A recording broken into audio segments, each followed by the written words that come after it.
Finger guns. Finger guns. Welcome to 1 year with the creators.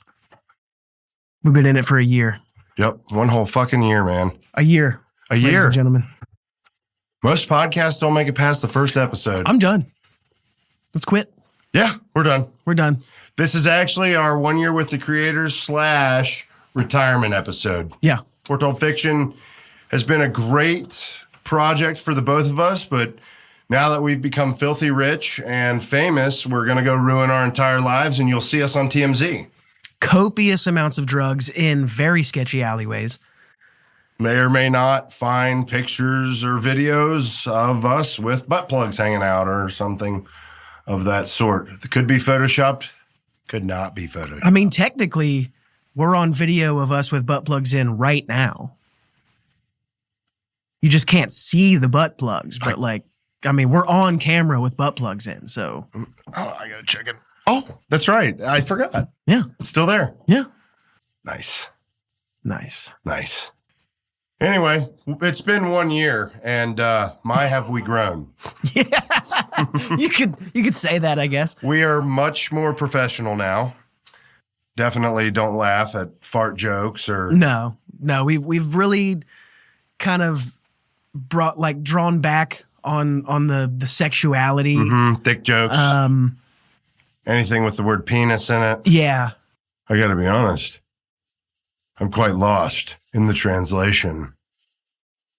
And that's where you can find yourself sometimes in our story, a bit lost.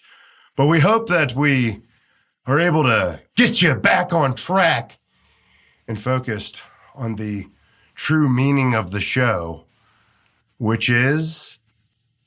I don't know, why do we do this show, honestly? Friendship. The true meaning of friendship. Especially friends that, shower together. And go on adventures together. Yeah.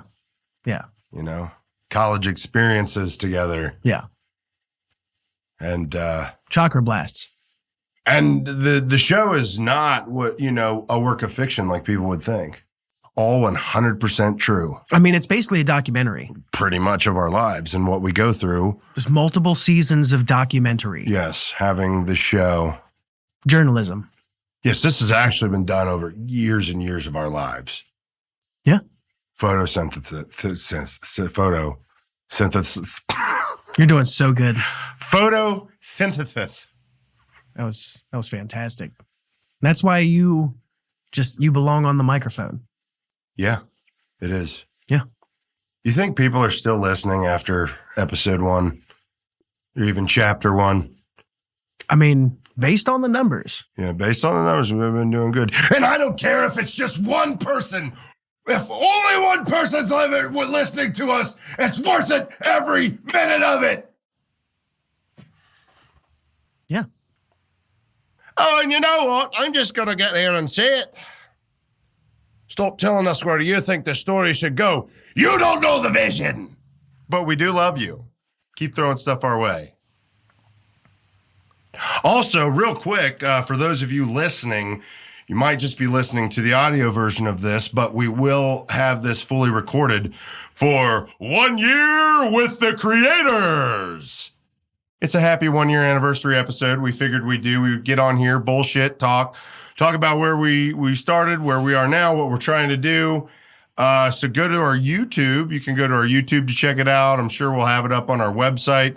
Yeah, we'll probably upload the video on Facebook, all that good stuff. But if you don't just want to listen to it in the car, if you want to actually watch it in the car so you get in a fucking car wreck on your way to work, you can do that too. Yeah, we're all about safety. Yeah, safety first, But also we really would like you to see the show. Share the show, love the show, get new people to listen to the show. Yeah, it might not be everyone's cup of tea, but it could be somebody you know's cup of tea. And why would we not want them to listen to this great tale of not fiction, 100% true stories? You know what I mean? Yeah. I mean, we should probably change the name to Foretold Nonfiction at this point. Foretold Fact. Ladies and gentlemen, welcome to Foretold Fact. Yeah, yawn. Yeah, I don't know. Just doesn't roll as well. Doesn't roll off the tongue as well. So, I mean, how do you feel when we just started this as a...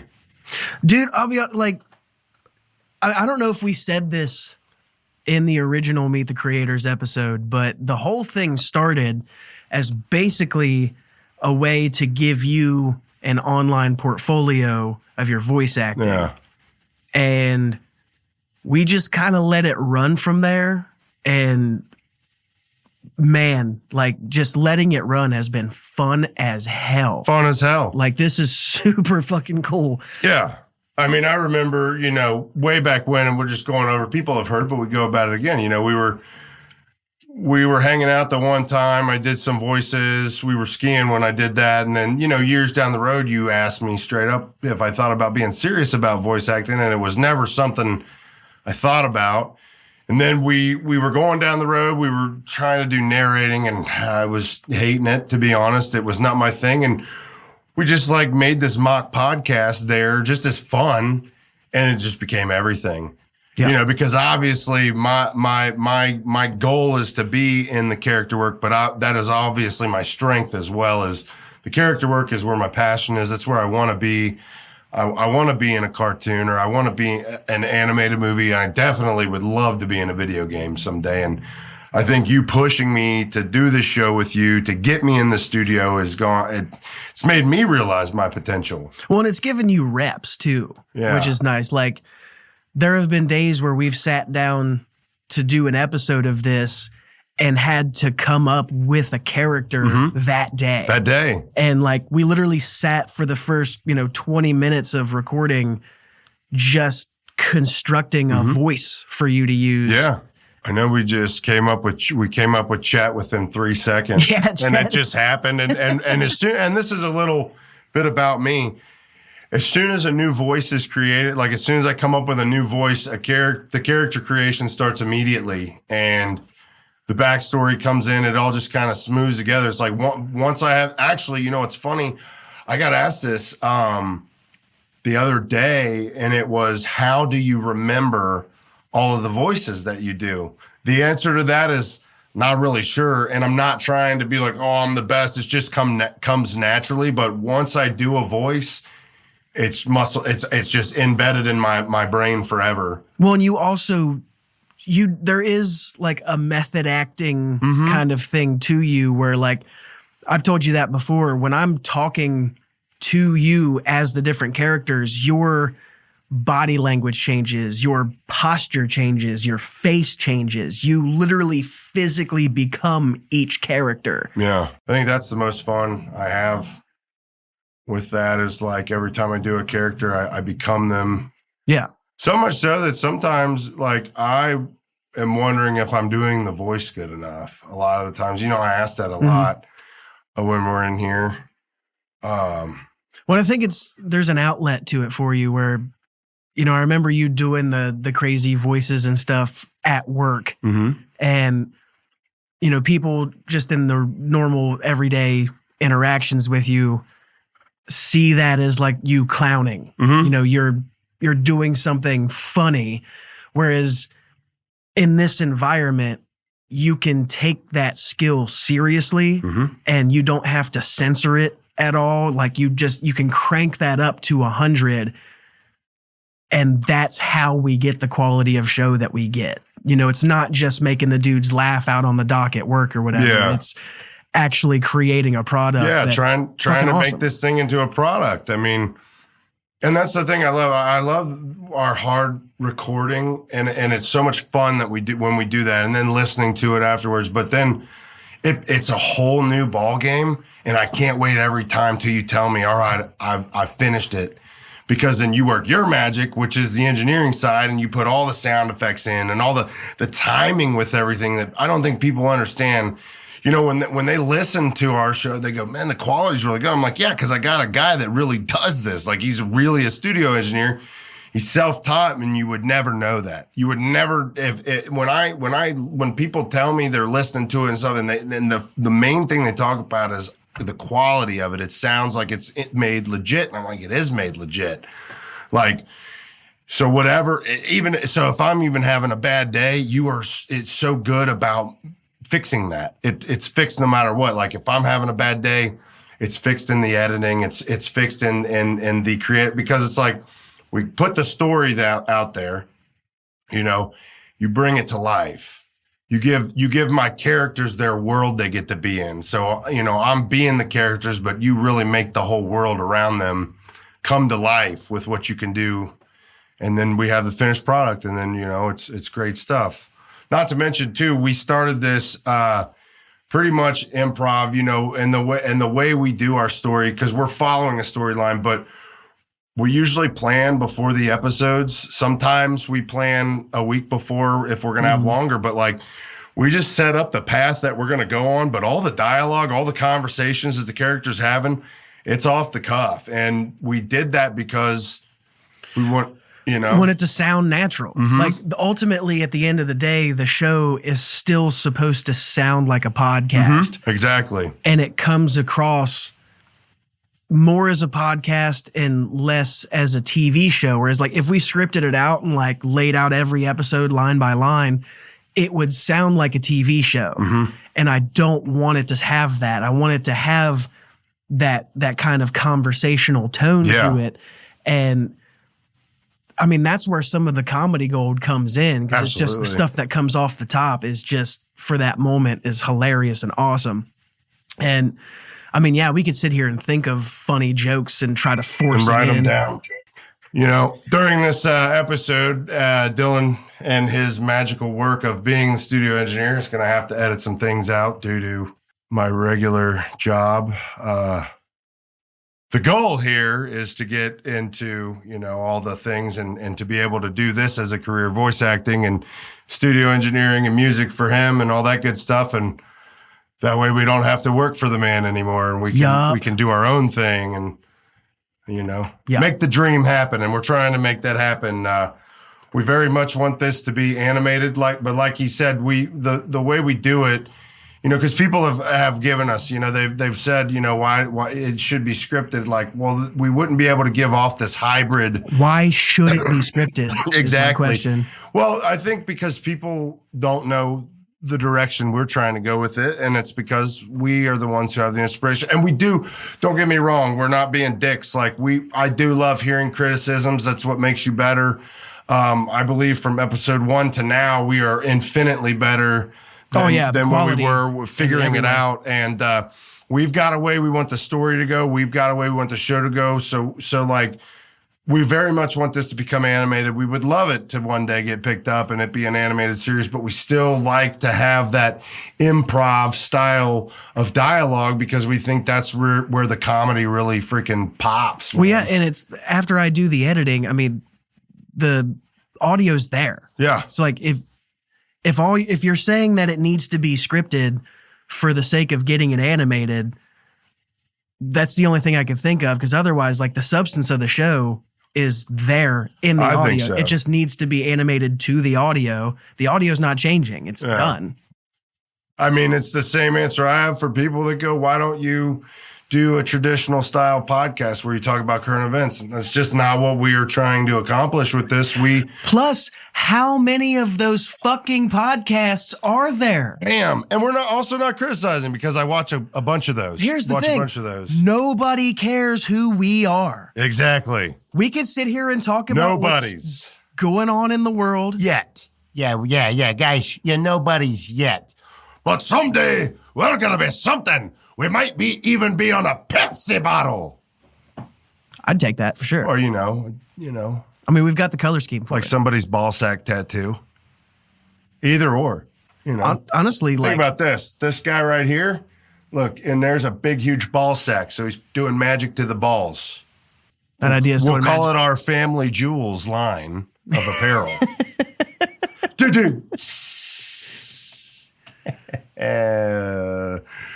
No wonder I'm not famous. No, that's the thing though. Like we could turn on these mics and get a high quality podcast. Yeah.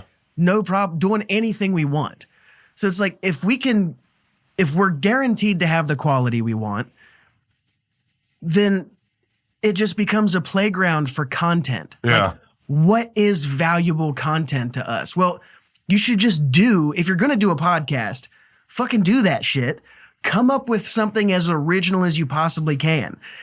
When we started doing this, I had literally never heard of a fictional interview podcast before. Like, how do you create something new in a market that's already oversaturated as fuck by people who matter way more than you do? You do something fucking different. So yeah, if your only complaint about our show is that, well, you guys should do it more traditional. Why? Fucking why? What niche do we fill? What purpose do we serve? That makes literally no sense. It's like I can name 15 people right now I would rather hear talk about any subject you bring up before us.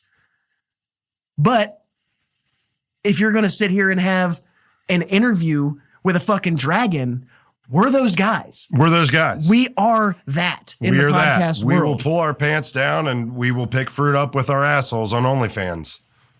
That's who we are. That is who we are to the core.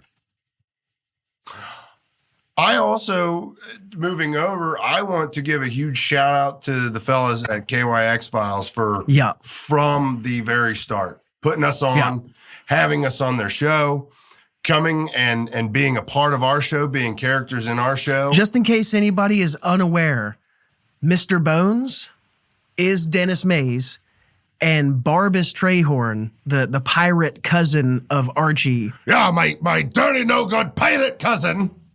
That is, we always just call him Hippie Gibbs. His name's Josh Gibbs. Yeah.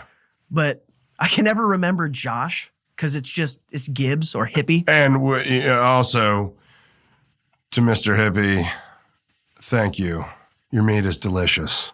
The mead. Yes, we drank mead the night we recorded the Mr. Bones and Barbas Trehorn episodes. Good time. Homemade from Gibbs, and it's fucking delicious. And it got your horn hard as a rock.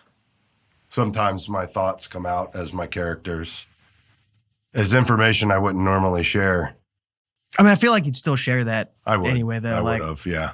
I mean, I feel like that's compliments to the chef kind of shit. Yeah. You know what I mean? Like, if I take a drink of your mead and I get a boner, like, no homo, dude. I'm hard because you're meat. Just a few more years and we can start getting prostate exams. Man, sometimes a thought that just never occurred to you. And that's something that would have came straight out of Jeff's mouth. We have a lot of fun with this show. Something I've done since I was a kid, I'm getting to do, I would already say professionally. We are on anywhere you can listen. And at the end of the day, I've already done my dream, which was to get out there to get people to know that I did this. And I'm having so much fun with it. If it all ended today, it's enough for me. But it's not enough. Oh, man, that sounded so lame. But it's not enough. I mean, I want to be immortalized in cartoons, in video games, and even in Disney Pixar animations. Maybe not that last one. I really don't want to be under their thumb, but something similar. I do some dream works. I mean, that's a paycheck, though. But I'm not all about the paycheck. It's never been about the money. It's always been about the artist of it all, the product. But that payday will be nice, though. I mean, you know what I'm saying? Just get in there and be like, yeah, what's up, guys? I'd like to show you my butthole. Oh, I wouldn't want to see the butthole. And they're like, bam, 50 grand. That'd be really cool. Would be fucking dope. That'd be really cool. So, I mean, hopefully you don't have to actually show your butthole for the 50 grand. Cat Williams. Didn't do it. Didn't do it. Shout out to Cat. I might go see his stand-up now. I think this was all a thing for his new stand-up tour. He's coming here in April. Might as well go see him. Yeah. I mean, he talks a lot of shit. Although, I'll be honest, I'm probably going to wear, because I feel like some people are mad at him right now. I mean, I wasn't saying that I'm going to be a crazy white person that does something. I'm just saying, protect yourself. They're all watching. Who's watching? Definitely not the alien in Miami. The PS2 videographic alien in Miami. It looks like somebody shot that shit in a basement in 2002. It's really fun because I feel like there's a sad percentage of the population that we might be able to convince our show is legitimately a documentary. Like What do you mean? There is a shameful amount of people who would not question. It's going off script. How real. It's going off script. Our show We're going to scrub this. Ladies and gentlemen, none of that was real. I'm just saying we could get these idiots to believe that this shit is real. Whoa, it's real, it's real. Hey, Foretold Fixion is real. We're all in this together.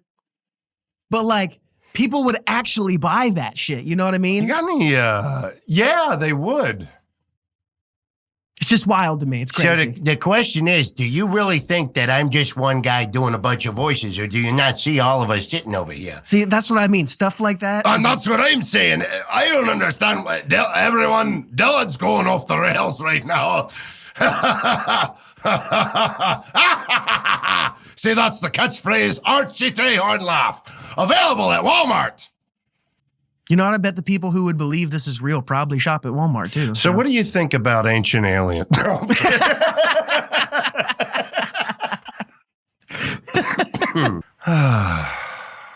1 year with the creators. We got a whole fucking year in. Yeah. Bro, and it's been climbing. It's been growing. Been growing and climbing. Yeah. And doing it organically is tough, man. Like just trying to get people's ears on it. I mean, you're competing with so much other shit out in the world. And we're starting to see those numbers just multiply and multiply and multiply. And like the extremely organic way. Thankful. Yeah.